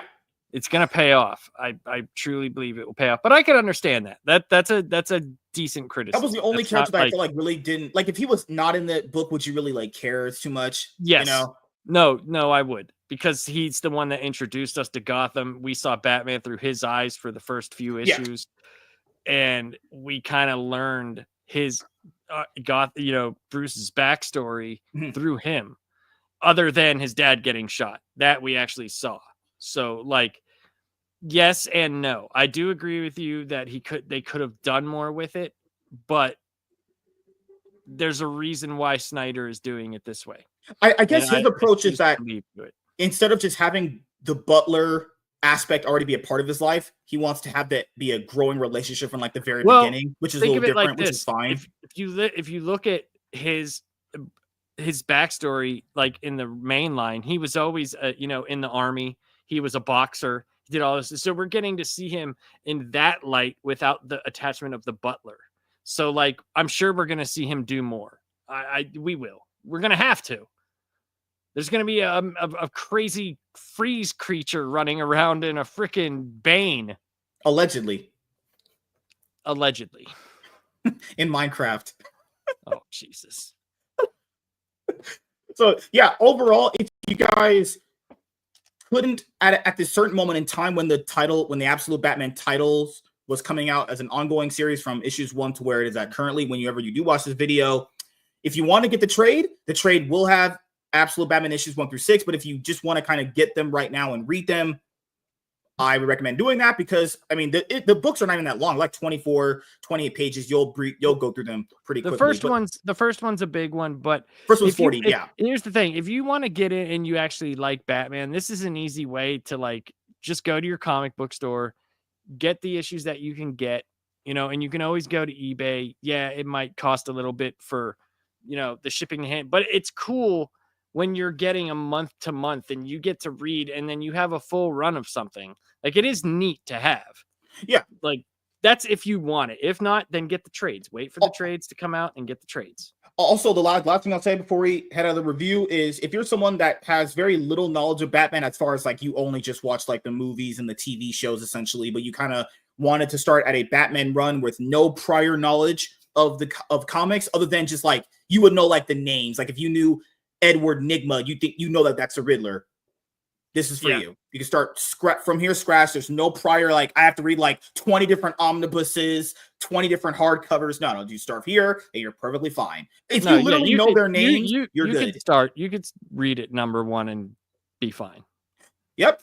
So thank you guys for checking out this video. If you guys are returning viewers or new viewers, then please consider subscribing to the channel if you have not already. Leave a like on this video if you enjoyed it and comment down below. Also, make sure you guys hit the notification bell. That way you guys can get notified on whenever I upload a brand new video. I am MSK, aka Master Swag King, and we're going to sign out, guys. See you guys later. Peace.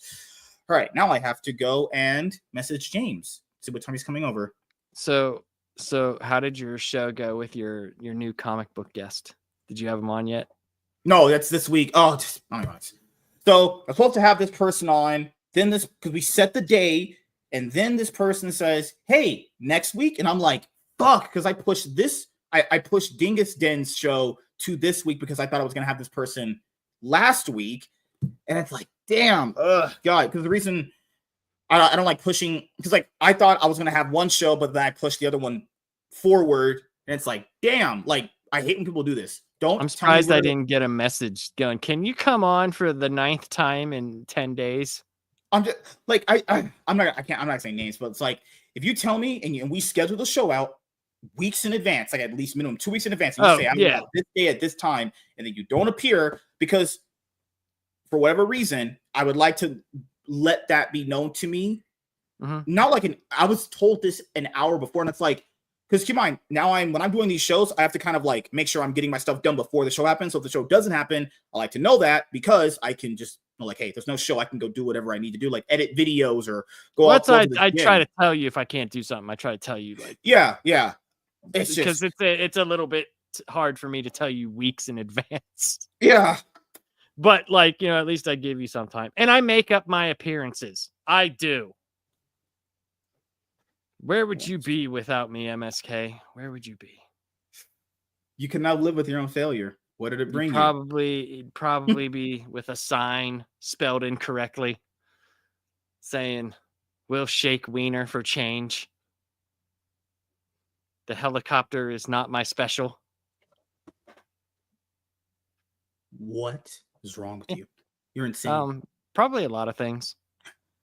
He won't let me on because he's gay. That's only on Tuesday. I have way bigger YouTubers letting me on. That's because they're clout chasers. But no, it's...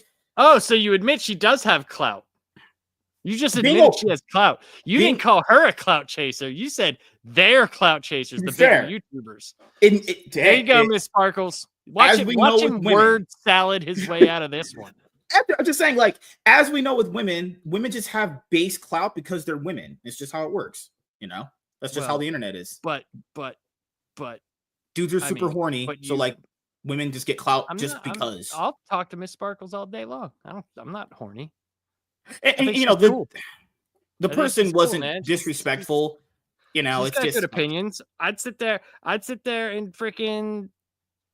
I'd talk, dude. I would have any single one of the audience members on if they wanted to sit down and talk with me. Let me. Why wouldn't it be fun? Dang it, because life is good, but it can be better. Yeah, that's why you have the guests on, because they're better than us. Their opinions. Oh God. You just punt and then just punt Miss Sparkles like Batman punted that kid into the harbor. So if that kid allegedly gets killed by bull sharks, Batman didn't kill him. No, it was the bull shark, not the blood that drew the bull shark. There, it was the bull shark. I remember how you played the Batman Arkham games. Remember? You remember the behind the scenes where Batman would like break their arms and limbs, and it was just them cracking like celery or whatever. Could you imagine like a life where someone does that? Like they're not dead, but they broke both your arms and legs. It's like I didn't kill them though, dude. If they tossed you in the water, then you would definitely be held liable for their death. If you broke their arms and stuff. Oh, dude, do you ever see those videos on YouTube where it's like Batman didn't kill and he's just grappling someone and throwing them off a skyscraper? Dude, it shows how much you don't ever look at my channel. I have tons of videos where Batman kills people. I have a Batman kill count. Oh no, I've seen. I haven't watched fully, but I've dibbled and dabbled. I know those 7-minute videos, those 3 to 7 minute videos. They're rough, dude. They're rough to watch. Oh, are you gonna go see Mission Impossible: The Final Reckoning, or did you ever? Were you a fan of the Mission Impossible movies? Okay. I mean, I might. My mom likes Tom Cruise, so and what did I do? I gave her stuff for Mother's Day. I can't remember, but one of the things she did ask is to take her to a movie. So I will say, hey, Tom Cruise has a movie, and she'd be like, "Oh, let's go see the Tom Cruise movie," and I'll say, "Okay."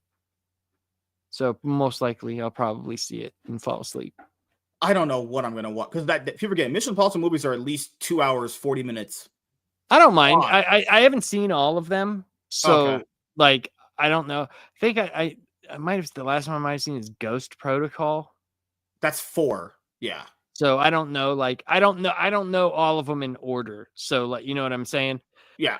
I don't even know if Ghost I've Protocol is seen. very good. That was a great movie. That was an awesome movie. I That's liked so it. good. Yeah. And I do like, as crazy as Tom Cruise is, I do like the fact that like people try to bait him into those political things and he's just like, I just want to talk about the movie. Now, in his own time, he might say some wacky, crazy stuff, you know, but yeah, people were talking about, they were trying to talk to him about Trump and something. He was like, I just want Oh, to you talk shut him about down. I the remember that. Yeah. I saw So it's that. like, it's refreshing to see, you know. His reveal, The Acolyte, is a banger. What? Don't give this man any love. Don't give Laps love. He's a heartless man. Sure. I'm heartless. What? Hey, you criticized a Disney show with all those people of color, and you got them fired. Dude, that show was not good. What? And I watched it. Like that was, look, that channel was my effort into doing what other people do, watching stuff that I knew I wasn't going to enjoy, like how people watch and just complain, you know, like that whole type of channel. Where I at least like to tell people like, hey, you should try this out. I liked it. You may not, but here, why don't you try this? This might bring some joy into your life, as opposed to check out what Disney did that sucks. This was my thing of doing that. And there's some people that like it a lot. I could say I had fun making it.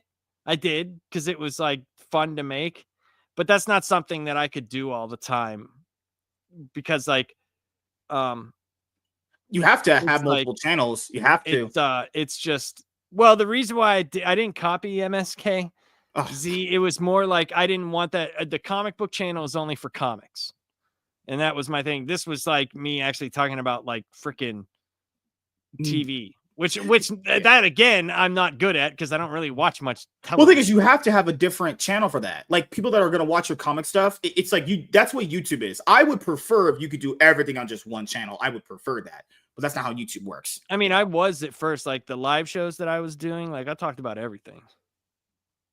Goodness gracious! One day he's going to come back and do a review of a TV show. You should do one on. You said the Wheel of Time. You said you hated that. You might. Yeah. I don't want to review it though, man. That's too much. Like I'll have to watch it again, and then like the only way I would do that is if my brother would come on and make fun of it with me. Would you do like the Lord of the Rings spinoff? Fucking hell! I did like the first 2 episodes of season 2. And I actually am more proud of that one than I am the Acolyte one. The Lord of the Rings one, because like I do know a little bit of the lore. I've read some of the Legendarium books, so I did know a little bit more. But that video I thought was very well edited and very well timed out. Like it was like the beats were really good. But yeah, Are you gonna do a trailer reaction to the Superman trailer coming out tomorrow? Probably. Yeah, I've done. Okay. I did one for the teaser trailer. I'll probably do one for Dark Crisis on Infinite Earths. Oh my god, these. Oh, I covered every issue of that. No, I know it's crazy. You had all the images and everything packed too. Like, oh yeah, you did a pretty good job there. The thumbnails I do are fine. Like yeah, that's the thing. Like, I could have went out and promoted the channel and like went other places and did what normal YouTubers do. I was asked to be on a bunch of different channels. It was just like, dude. I mean, you see how I am.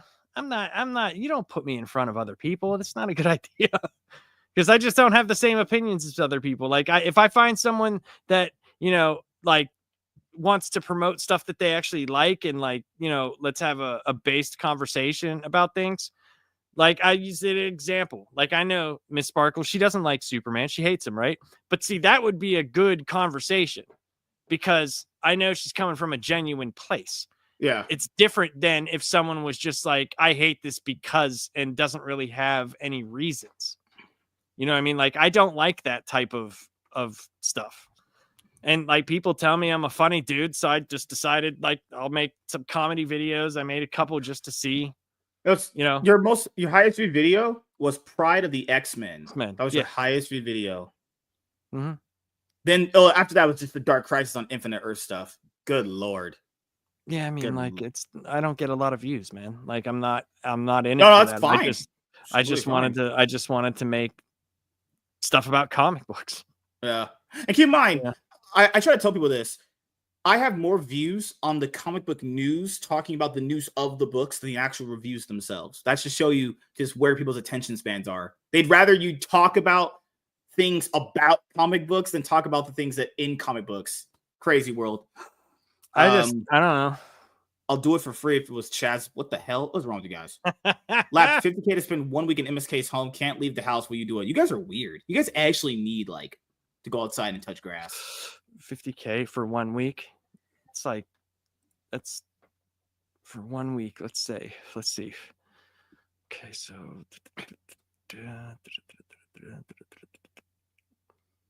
oh my god. Yeah, I might do it. He might be dead, but you know, I will not be alive. I might have to strangle him. You would attack me? Oh my god. Give me 1 second. Oh, fucking hell. They made a good. I need to bookmark this. I need to add in like a sound effect to it or whatever. Someone made a GIF of Batman punching that kid. That's cool. Fantastic. Damn. I love it. That was great.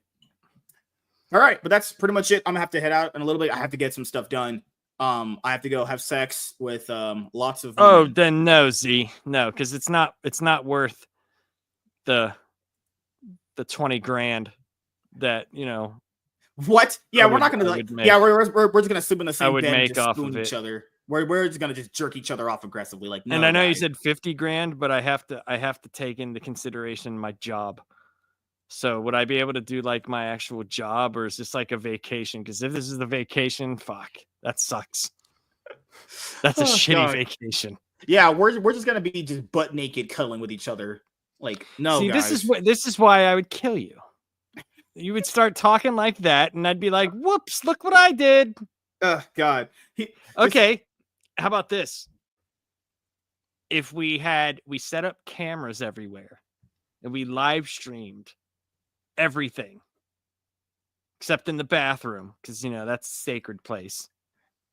And we went for 3 days, live streamed from MSK's house, 3 full days. I will come out there with money. We could do whatever.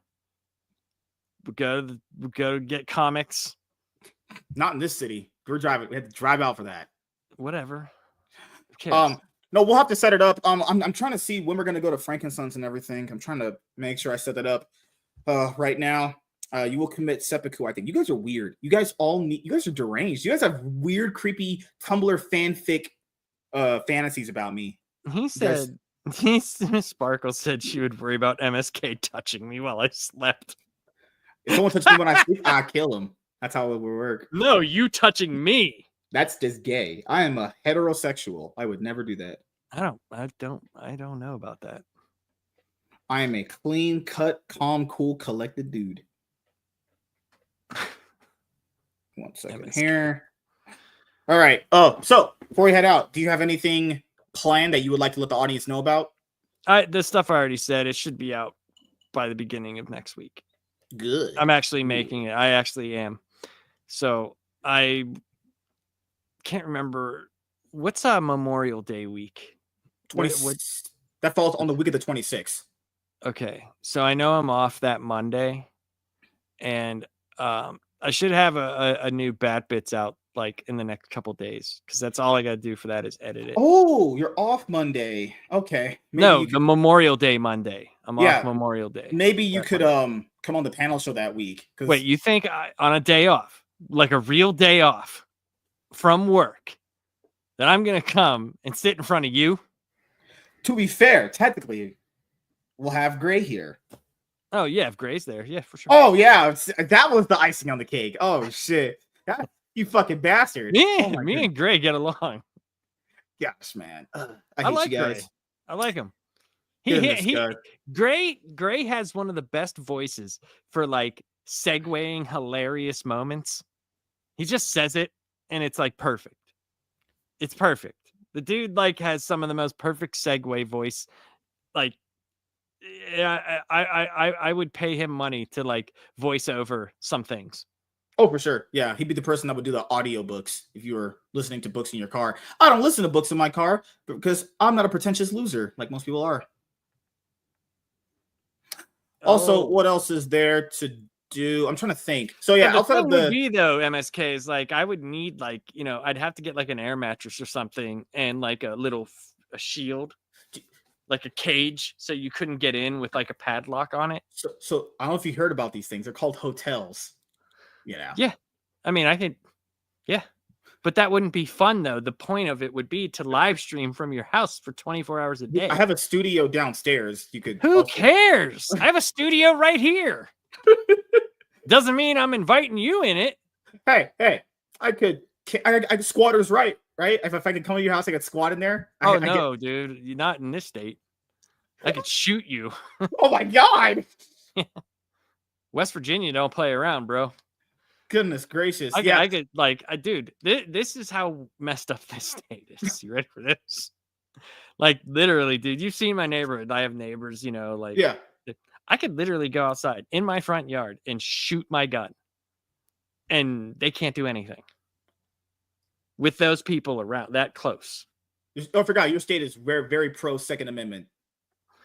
Yeah, that's how we. So, like, if I seen some mysterious black man approaching my front porch, it's shoot first and ask questions later. God damn it! God, you're gonna end up like that one Mexican guy that shot that black dude in that neighborhood. I forgot his name. Fucking hell. No, I have black neighbors. They live up the street. Oh god, Trayvon Martin. You gotta be a Trayvon Martin situation. He was black and I didn't know what he was gonna do. He was walking. I didn't know they knew how to walk.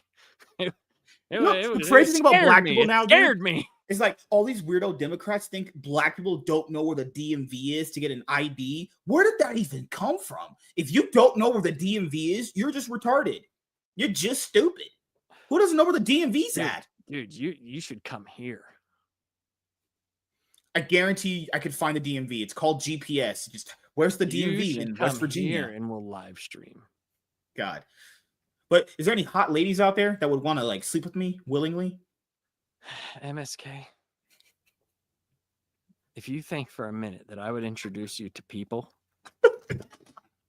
you human beings. You have like your mind is even more messed up. Dude, there's some freaks out there where you live. I'm trying to have her tongue up my ass for like a good 2 minutes before I destroy her.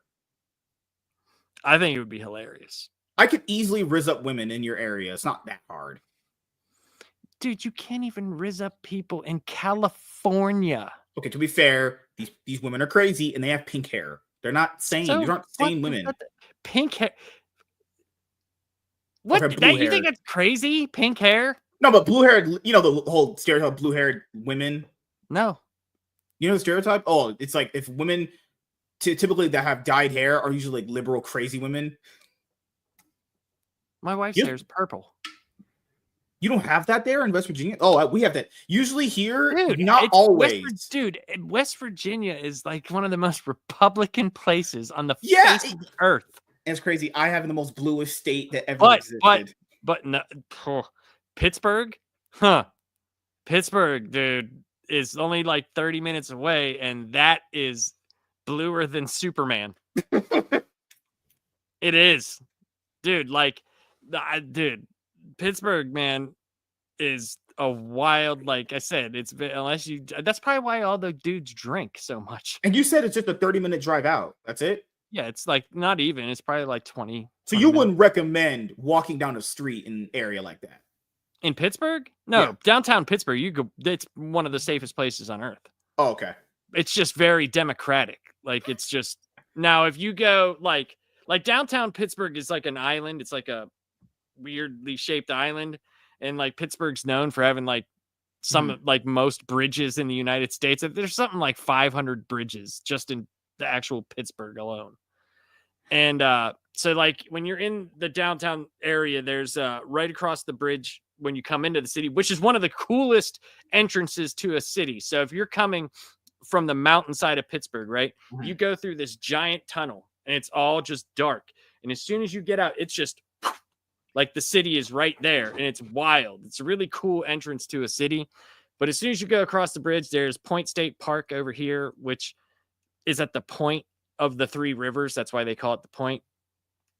You like Permanis? What's that? Like It's a sandwich place. Yeah. Oh, okay. They're famous. It's like one of those mom and pops restaurant places. I mean, it is a chain in that area, but okay. yeah, it's very famous in Pittsburgh. It's super famous. Okay, so like you've been to the West Coast and you live on the East Coast. Yeah. Pizza. Do you think East Coast has the better pizza? Yes, by far. Okay. I'd say, and what's crazy is it's not even New York for me, which I've had tons of. I've had Ray's, famous original Ray's. I've had Crispy's. Milltown Tavern in New Jersey, to me, is the best pizza I've ever had. Period. Jeez. Oof. But that's me. Like I said, like pizza's one of those things people like or they don't like. There's people that love deep dish pizza. When I was in Chicago, I loved it, even though I had to eat it with a fork because it was just like this thick and just cheese everywhere. It was still good though. I liked it. It was different. Just no pineapple on your pizza, from what I remember. I don't like pineapple on my pizza, but like I know people that do. Yeah. It's so weird. Like why? I don't know, man. Like pineapple is a very strong fruit. Okay. So and you put it on cheese. It just it gives me the most disgusting combination. Tomatoes are real strong fruit too. So yeah, but you don't. I mean, the taste doesn't overtake the cheese specifically sometimes. Like with pineapple, I feel like it's just a wrong combination. I don't know. I've had it. I was like, ugh. See, like pizza out here, like DeCarlo's, like what they do is they just bake it really hot, right? And it's a square pizza. It's got really good crust and really good sauce, but they take the cheese and they just set it on it. They don't put it back in the oven and they put the box over it. So it like melts as you get it. Oof. Well, also, you know what's because you've been to Philadelphia, have you? Yeah. My brother lives like 10 minutes outside of Philly. Yeah. Did he tell you how bad it was after the Eagles won the Super Bowl? Was it like super crazy? Yeah. He said it was terrible. He actually didn't. They canceled he works in Philly. They canceled work the next day. Yeah. He was like, that's the only good thing that happened. It's the only city in the world where you could win the highest highs and then the people were like, yeah, let's just burn our city down. Doesn't even make any logical sense. Weird people. Granted, dude, that's like what a lot of people do. Yeah. LA, do you ever seen that video of that guy who blew off his fingers after the Dodgers won with the firecrackers? Oh my God. I have not seeked out that. A guy was playing with firecrackers or fireworks, whatever, and he blew off half his hand. Damn. That sucks. Yeah. Just imagine that. Like, people just go a little too insane when it comes to traditional sports. That's why I'm never gonna be like that.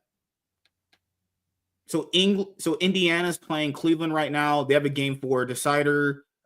But I think pizza's one of those things also to like where you grow up, you might like what you have, you know, and then when you go out and you try other places, it might be more novelty because there is a place in Pittsburgh there's 3 locations, but only the Squirrel Hill one. The Squirrel Hill is like right outside of the Pittsburgh area. It's like right by Oakland, Pittsburgh, which is where the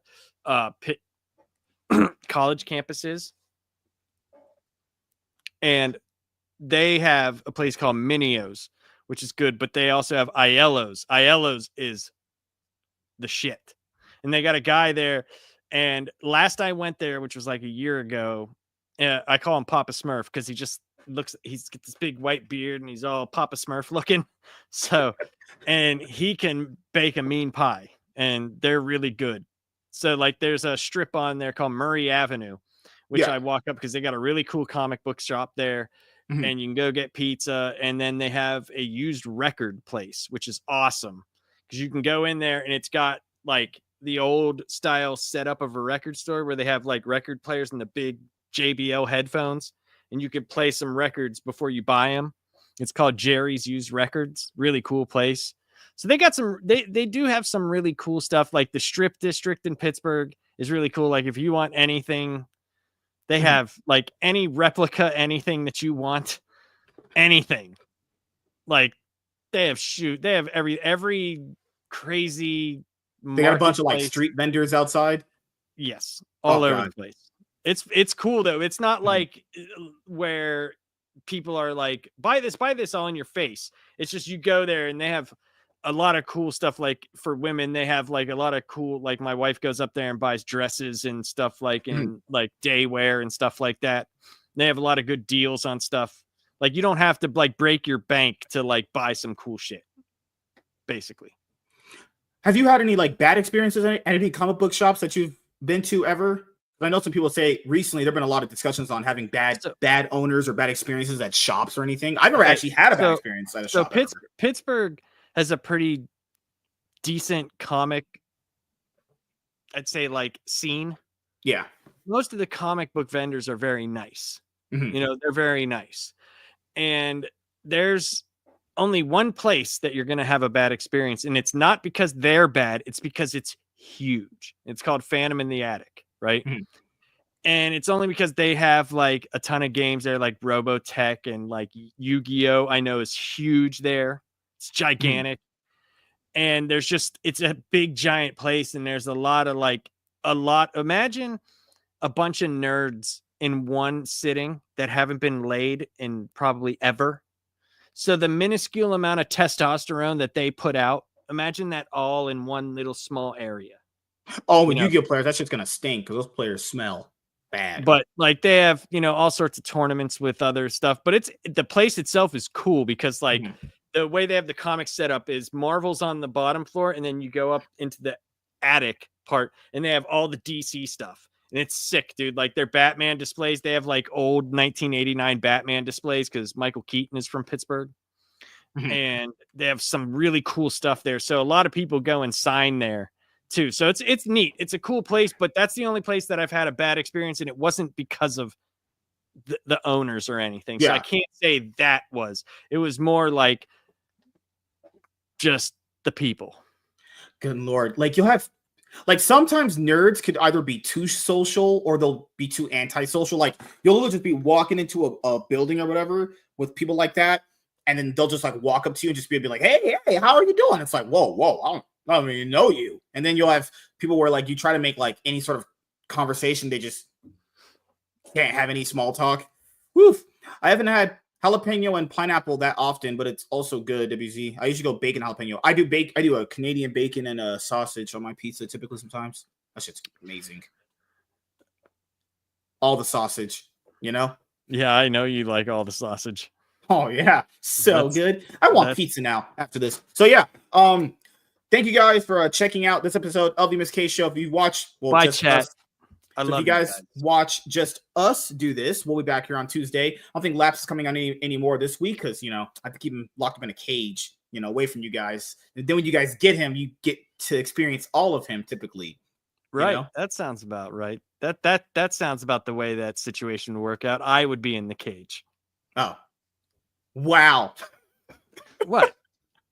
I just meant yourself. Tomorrow I have my show with Professor Savage Dad, then we have the panel show, and then Thursday I have the one-on-one. Wait, what panel show? We have one every Wednesday. How you have a panel and I'm not there? How is that a panel? I told you the panel show's every Wednesday at like 7:30. I might have to stay awake. I'll message you. Good. But it's a cool kids club. I don't know if you're part of one of the cool kids. I'm definitely not one of the cool kids, but I can be the dad. You start bringing out dad jokes. We're gonna have to fight in the streets. Oh my god. Jeez. I will take you up on that offer. Oh my god. That's a hate crime right there. See? You're the one that challenged. I'm not gonna get in trouble. I'm black. I can get away with anything. MSK. No one's gonna actually think you're black.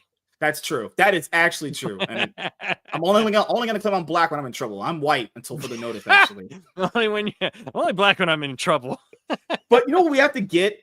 Laughs, everyone. We have to get him the Night Terrors omnibus. No, do not get me the Night Terrors omnibus. If that shows up at my house and you have anything to do with it, I'm using it to beat children, and it's all gonna be with your fingerprints on it. Debatably, you could just use it as toilet paper.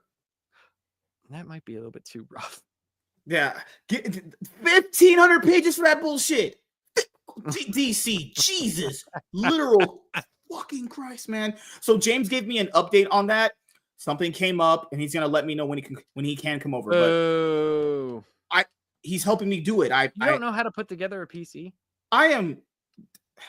Do you know how to like go on YouTube and like read instructions? Because it's not very hard. Black people. Stop it. You're giving black people too much credit. Oh my god. I thought you were Mexican. I dated a Mexican. Doesn't mean I can celebrate Cinco de Mayo. Well, you still have that little poop stash right here. All right, so we'll see you guys later. You have the dirty Sanchez. God, I've had so much sex. My whole asshole's blown out at this point. All right, I bet. We'll see you guys.